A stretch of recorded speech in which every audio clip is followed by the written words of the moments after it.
Hello and good morning. I'm Captain John Wenzel. I'm giving the presentation today on AEX Plus, new ideas for an already great program. My presentation is a slideshow that was put into a video, so it's about 30 minutes long. Watch that, and if you have questions that come up during it, feel free to type them in. I'm also moderating this, and I'll also be around afterwards to answer your questions after that. So I will see you after this, and enjoy. And let's roll it. Hello all, and welcome to AEX Plus. Today we're going to be talking about the Aerospace Education Excellence program in Civil Air Patrol and some of the expansions that I've created for it, as well as some new ideas that I put into it. Brief biography of myself, real quick. My name is John Wenzel. I'm a captain in CAP. It's my third go-around in Civil Air Patrol. I was a cadet in the 1980s, working all the way through the cadet program, earning my Spots Award in 1985. Came back on with CAP in 2002 through 2012 when my son was old enough to join. And then my third tour now started in 2018 and continuing on, hopefully for the foreseeable future. So let's get rolling. Why is AEX a good program? It's a hands-on program. Nothing young people like better than to work with their hands into a project rather than sitting and listen to someone talk about something. Give them a challenge, let them work on it, let them try to figure it out. A lot of teamwork activities. It's not just one person working on one activity. There's activities in the AEX program that require people to work together. They're fun and they can be competitive. And a lot of the activities, you have cadets building things. You have groups divided up and they can see who can make the best rocket design, the best wind tunnel, the best whatever design you want. Set some parameters up and let them go at it. Encourages problem-solving thinking.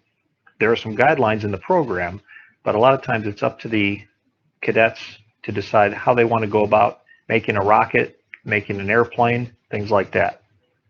And of course, that also inspires innovation. Some of the times the ideas that cadets come with are things that I would have never thought to do. Sometimes they work, sometimes they don't, but it gets them thinking outside the box. The basics of AEX.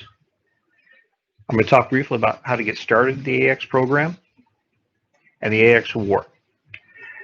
There's two requirements for the yearly award, which goes from the time period of October 1st to September 30th, roughly the school year is how they do that. All you have to do to win this as a squadron is complete 6 AE activities from the AEX books or other approved activities and complete a 2-hour long aerospace education activity.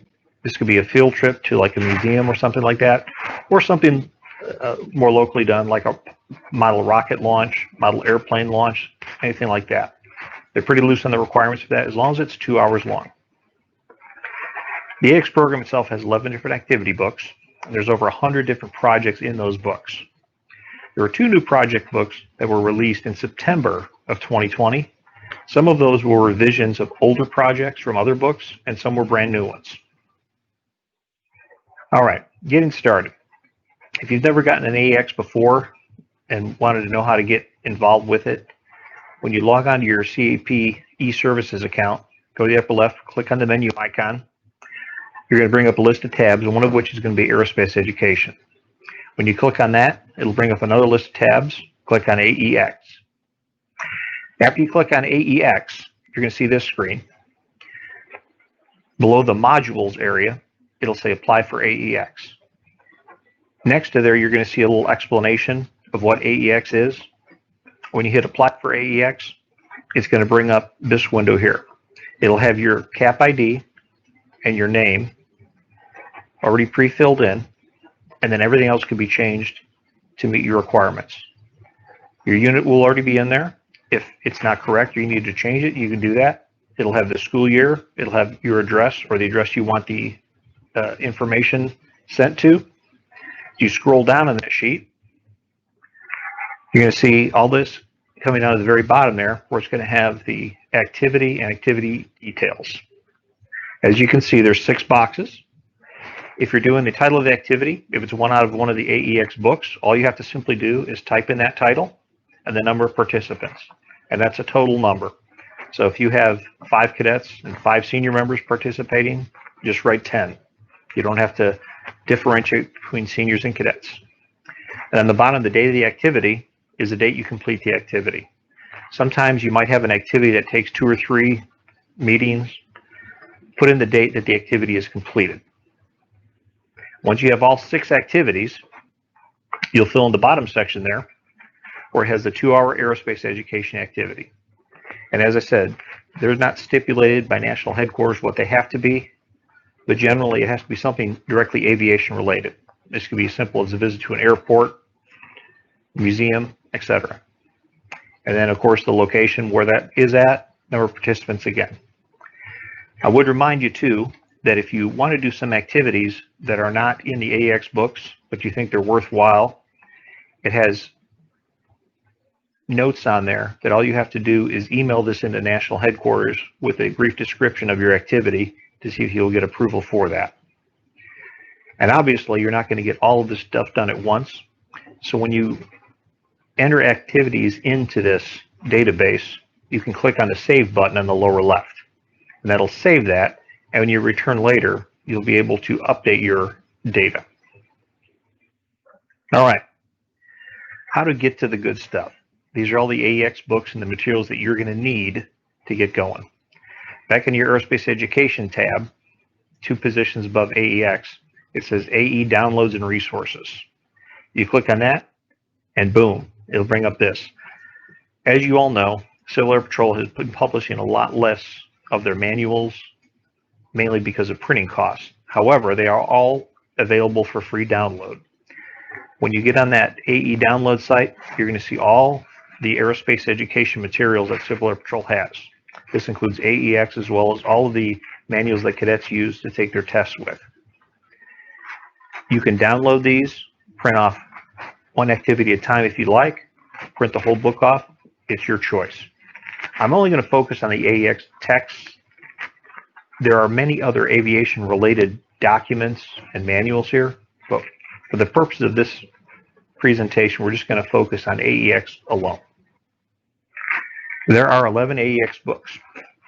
The 2 new ones, which are highlighted in red there, as I said, have some new activities, but also some revised ones from some of the original books.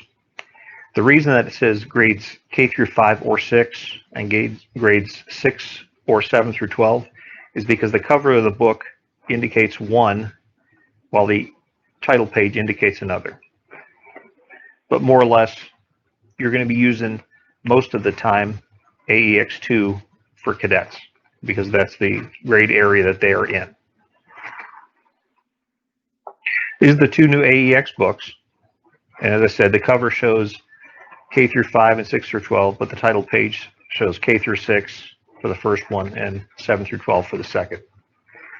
But they can both be universally used. And you can pick out activities from any of the AEX books based on your squadron, the level they're at, and the amount of work you want to do on these projects. All right, this is where the plus and AEX plus comes from. What I've done over the years is taken some of the AEX projects and modified them and adapted them to what I think worked out a little bit better for our personal use, as well as making up some of my own projects that are loosely based off some of the things in AEX, but still achieve the same goal, given a better understanding of aerospace education. Okay, so we're going to talk about some additions and modifications I've made to AEX projects and some of my original AEX projects that I've come up with. One of the easier activities in AEX is the Goddard rocket. Over the years, what I've learned is you can make some improvements on the design to make it a little bit easier. For those of you who are familiar with that, the Goddard rocket uses a rubber band and straws are attached to it to keep it inside the pipe insulator. Realized over the years, you pull hard on that rubber band, that straw can actually pop out. So we've started using washers. They don't come out. If you have that zip tie securely fastened, it works a lot better. Plus, it gives the rocket a little bit more nose weight, so when it flies, it has a better arc as it comes down. Also, I was never a big fan of using hot glue guns, mainly because of the safety requirements that you have with that and the possibility that someone could get burned, but also because you're never going to have enough hot glue guns if you have a large group. So I always like going back to duct tape. It's easy to use, nobody gets burned, and duct tape overall you can create a lot more different designs easier than you can using a hot glue gun. Also, another neat thing to try doing is using larger diameter pipe insulators. The ones called for in the Goddard rocket activity are the smaller types that you can use, but you can get larger ones at the store. They're not that much more expensive, and you can make some really big rockets, and big rockets equal big fun.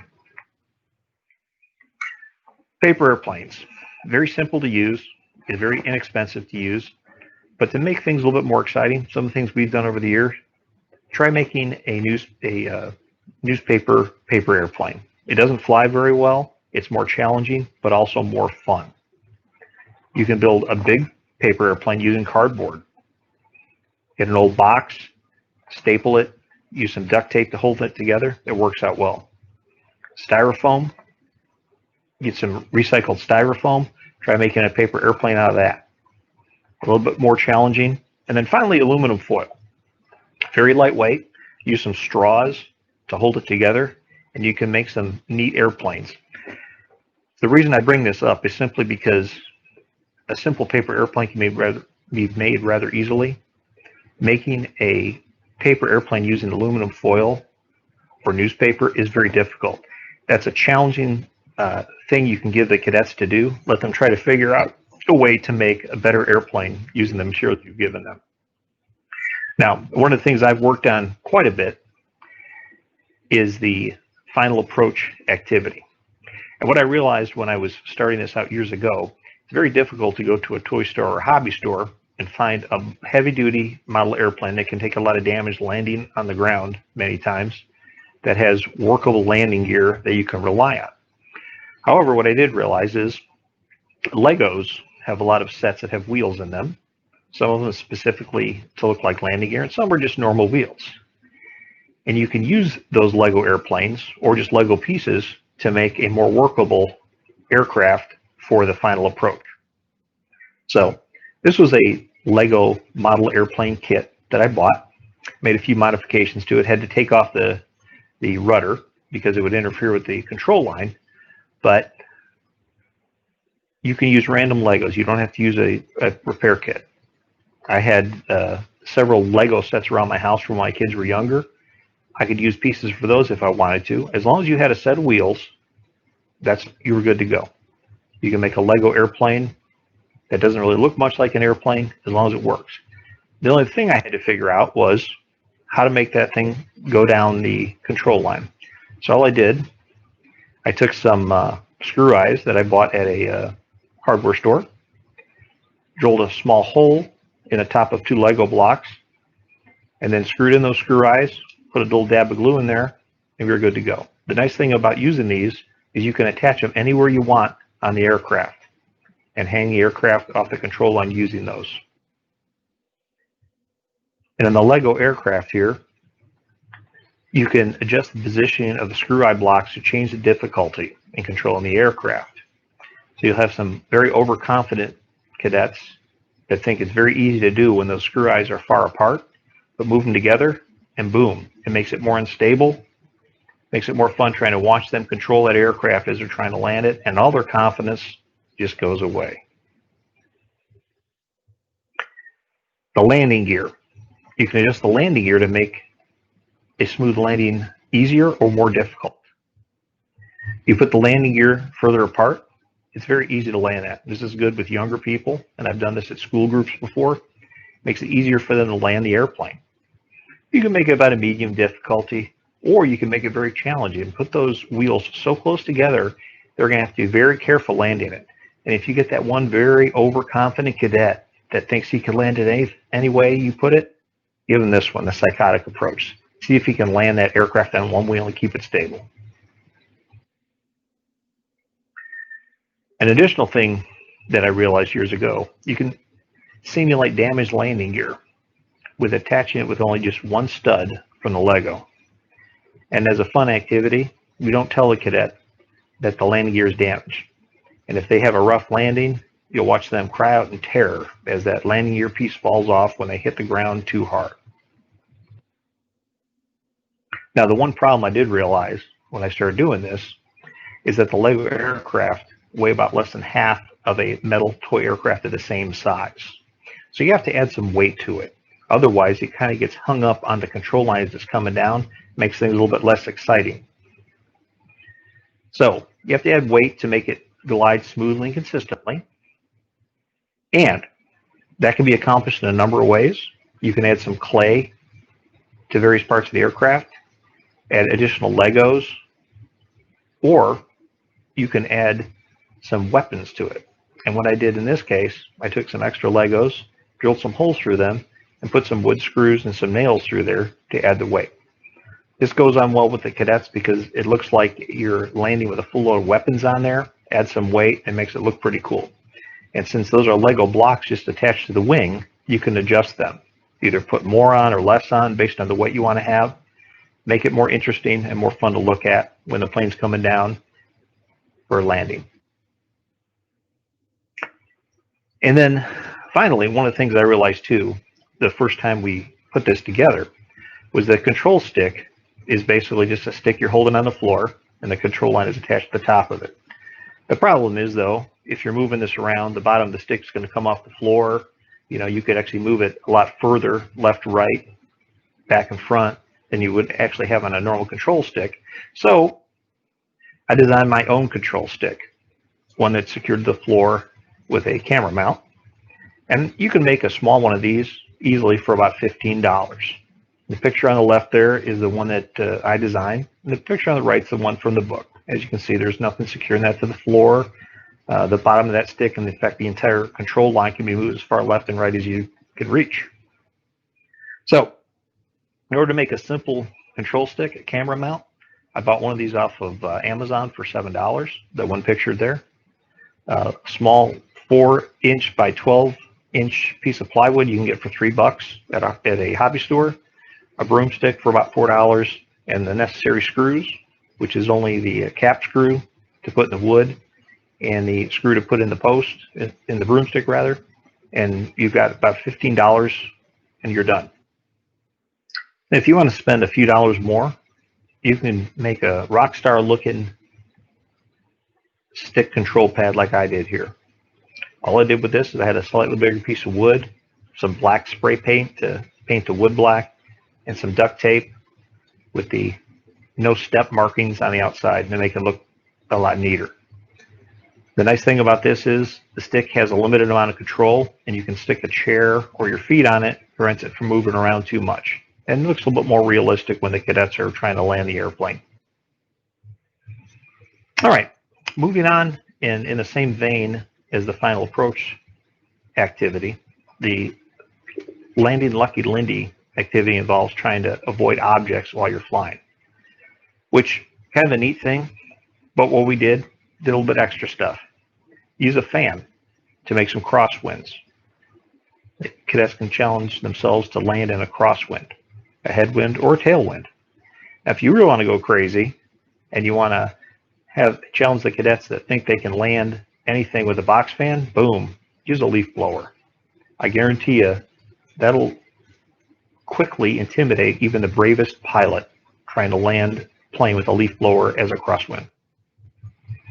All right, one of the activities, this is a nice one when you're just having cadets sit and you don't have a lot of space to do a lot of other activities, is the Lost on the Moon activity. However, most of us are probably never going to go to the moon, so as far as actually happening to us, that's kind of an unlikely eventuality. But if we could do something more reachable, like Canada. So this is a plane crash winter survival exercise. I give special thanks to CAP Chief Master Sergeant Dandridge, the CAP National Command Chief, who presented this to us in some training I went to a few years back. That was kind of a neat thing. I added a few things to it. It's got the standard list of items that you can take with you for your survival exercise. I just included a few pictures to make it a little more realistic for the cadets when we're giving it to them. And this is a good activity to have people think outside the box, put them in situations where they're probably not going to be as likely to find themselves in real life. All right, now we're moving on a little bit to some of the activities that I came up with on my own. And the first one is the aerial photo challenge. And I developed this years ago, and it's not based on the Earth geography from space or the cool cartographics activities, but it does relate to both of them. The aerial photo challenge. This was one of the first AAX type of activities I came up with. And it basically is designed to educate people in how to use an aircraft sectional and a road map when they're seeing things from the air, whether that's in an aerial photograph or looking out of an aircraft window and looking down. And these are some pictures from the slides from that original presentation demonstrating on the left how towns look on a map and from the air, as well as a bridge on the right-hand side. All right, and once again, a couple slides there, just giving a basic explanation of how sectionals work. For example, how airports look on a sectional and from the air, how everything is aligned the same way, and the importance of using a mapped legend, which unfortunately a lot of people don't know how to use or even where to find on the map. And one of my goals in this training was to try to get people to be able to use a map and the legend and all the parts of a map, which I think is getting to be quickly a lost art in modern day society, with everything just being punched in a computer and having a GPS coordinate. So once the classroom portion was done, I would give the class a folder, and it would have 6 aerial photographs in it. And you can see these are older photographs.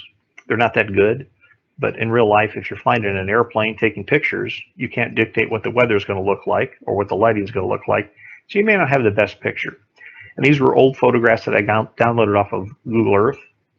And each one of these photos has a town in it and an airport. Some are readily visible, some you have to look for. The challenge here is that the top of the photo is not necessarily the north. The top of the photo could be east, west, north, or south. So the class would have to determine which way the photo was oriented, and also where that city was at. And there was always a bonus question in there too. I would give the class, when they were doing the challenge, a Illinois road map and an aircraft sectional of the state of Illinois. Years ago, these were given out free by the Department of Transportation. Unfortunately, they no longer do that.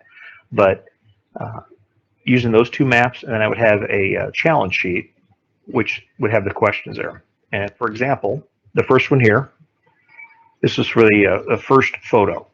And as you can see here, the way I've got it oriented, the top of the photo actually faces to the east. And then in addition to trying to determine the locations, I would give them some clues to make it a little bit easier. So they would get 5 points if they correctly identified the city in the aerial photo. In this case, this is the city of Cairo in southern Illinois, right at the junction of the Ohio and the Mississippi rivers. They would look on the sectionals, look on the road maps, using the clues that they had there, and in this case there's 2 wide rivers, and then try to determine where that was. They receive an extra point if they correctly answered the bonus question. In this case, what's the name of the state park south of the city? And of course, this information is not going to be on the sectional, but it is on the road map. So they would have to use both maps to try to determine answers to a lot of these questions. And I reduced their score by the number of clues used. And you can see there, the first clue is pretty simple. It just tells you which way the photograph should be oriented. The second clue makes it a little bit easier. The third clue, even easier than that. And the fourth clue is a dead giveaway. And there have been times before when groups would not want to use any clues to get maximum points, and they wouldn't identify the city, therefore not getting any points. But I always tell them it's better to get some credit than no credit at all. The zoom in challenge is relatively easy to put together and to present.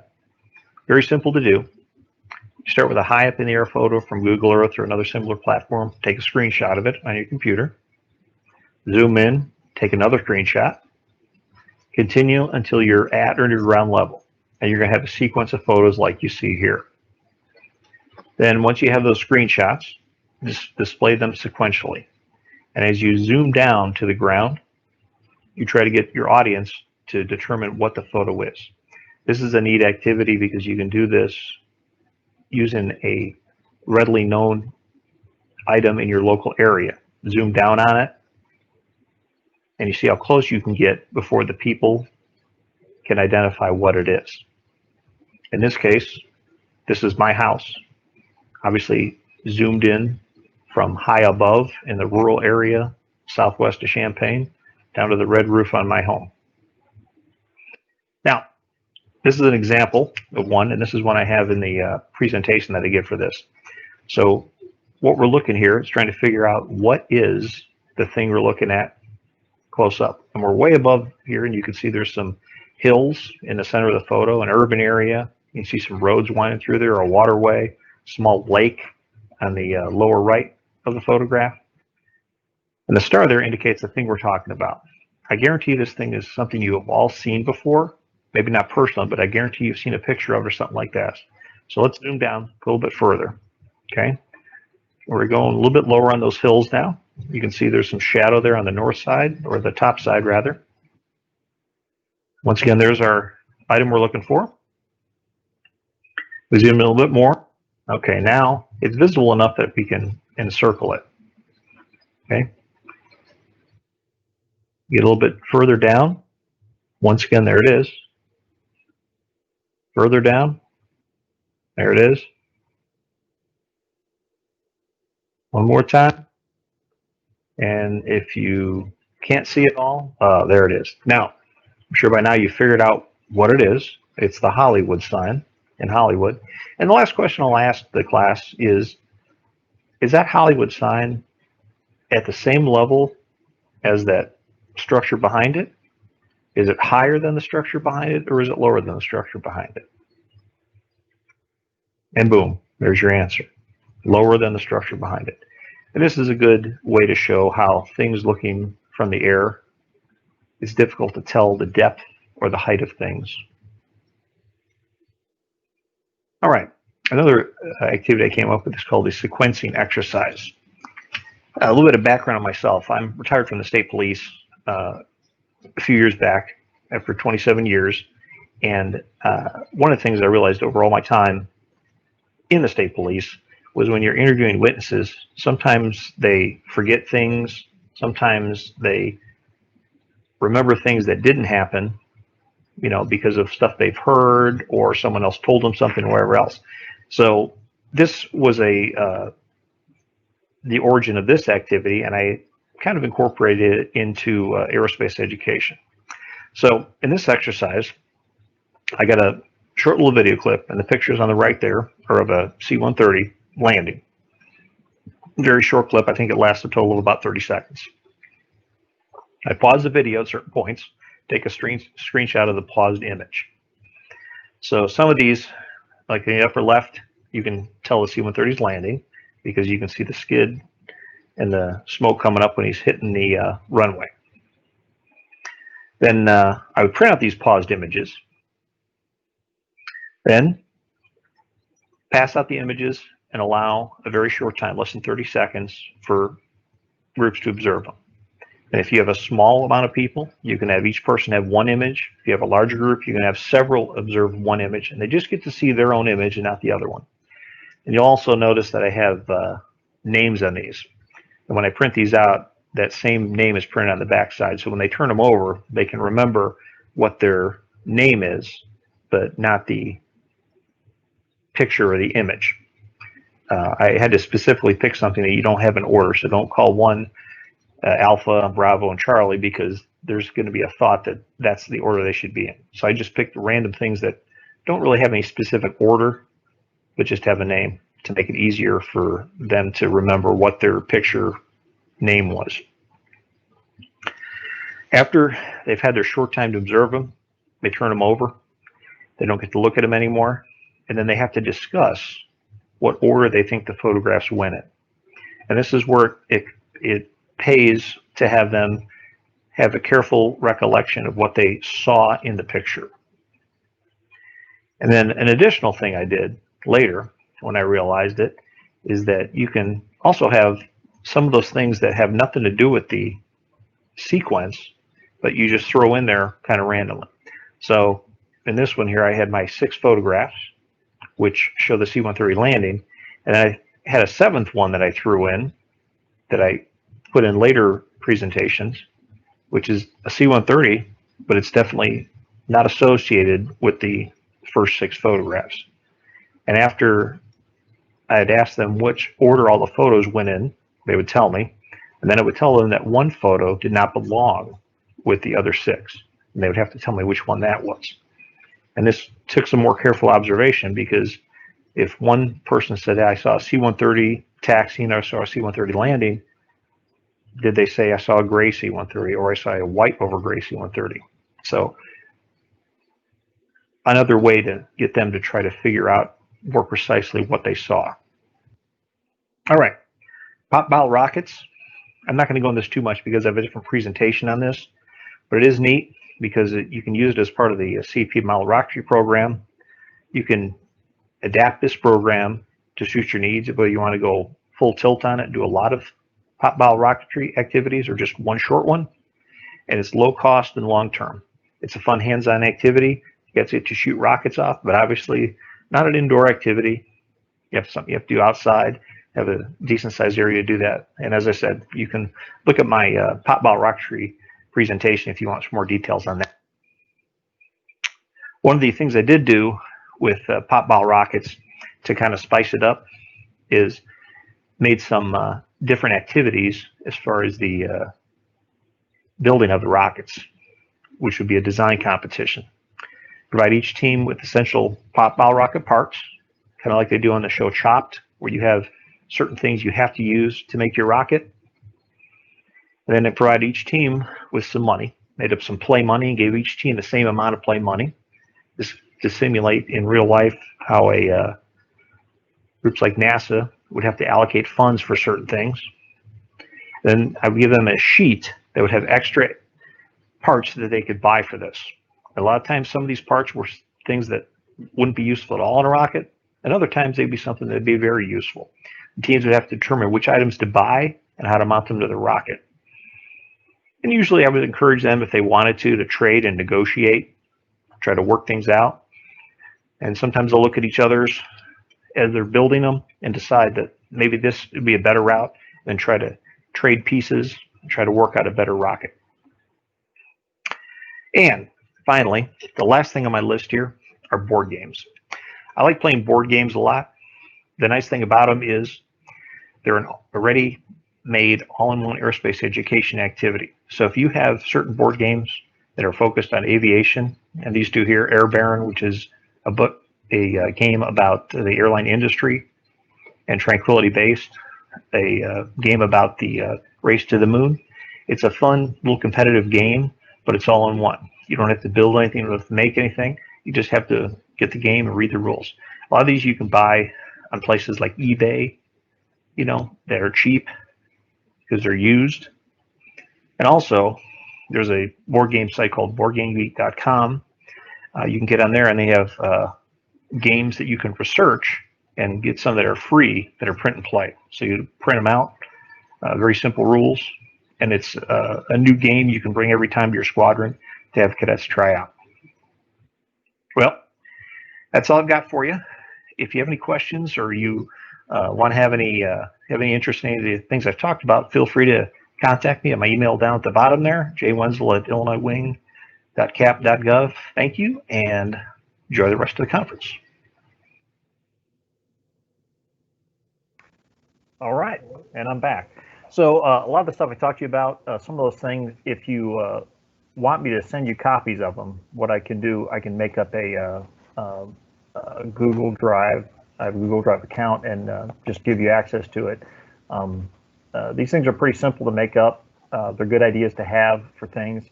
And I guess, does anyone have any questions about some of the stuff you looked at or you saw?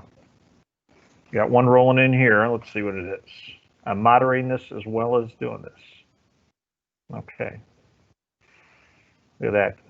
Lieutenant Schoolis, all happy with the presentation. So far, so good. What I would tell you too, a lot of the AEX stuff is great. They're coming out with new things all the time, but I'll use the overused term of the century. Think outside the box. I mean, if there's something new you want to try, something new you want to do, you know, do that. See if it works. So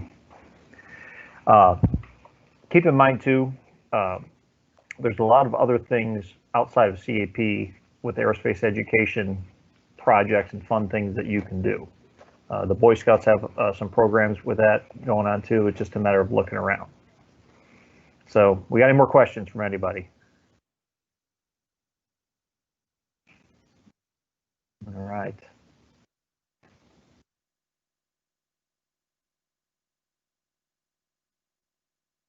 Well, Major Cop, I think we are getting towards the end. Unless we get some more questions, we'll be jumping offline here. And I've got my pop-ball rocketry program tomorrow. I do a lot of pop-ball rocketry stuff at summer encampments. It's a lot of fun. So that's at 2 p.m. tomorrow. So if you want to sit in for that one, we'll be got some good video of pop-ball going off. So no other questions. We will see you tomorrow. So HUA, and remember, semper vigilance.